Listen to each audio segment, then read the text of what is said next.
কিছু জিনিস আছে সব জায়গায় যে সব কিছু জনসম্মুখে আসতে হয় না, হলে এটা কারোর জন্য মঙ্গল ডেকে আনে না। মানে ক্ষমতায় তো ধরেন বঙ্গভবনে হোক, গণভবনে হোক, বা প্রধান উপদেষ্টার কার্যালয় হোক, অনেক কথাবার্তাই হয়, তাই তো আলাপ আলোচনা, অনেক কথাবার্তা হয়। উপদেষ্টা মণ্ডলীর সবাই নিশ্চয়ই কোনো একটা ব্যাপারে হয়তো দুইজন আপত্তি করে, তিনজন পক্ষে বলে, হ্যাঁ, তাদের ভিতরে নিশ্চয়ই আলাপ আলোচনা হয়েছে, নিশ্চয়ই মতবিরোধ হয়েছে, কিন্তু সব আলাপ আলোচনা, সব মতবিরোধ তো জনসমক্ষে আনতে হয় না।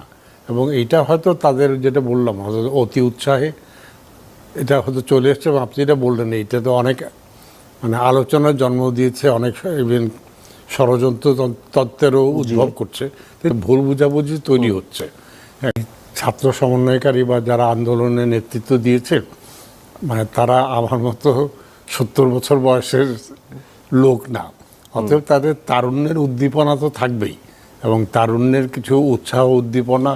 এখন তারাও তো রাজনীতিতে নতুন, এবং রাজনীতিতে তো সব ব্যাপারই আছে না, কি কখন কোথায় কি বলা যায় এবং কোথায় কি বলা যায় না, এবং এটা শিখতে সবারই সময় লাগে। আমার আপনারও লেগেছে, মানে যেই কথাটা আমরা অকপটে 20 বছর বয়সে বলে ফেলতাম, এখন নিশ্চয়ই বলবো না।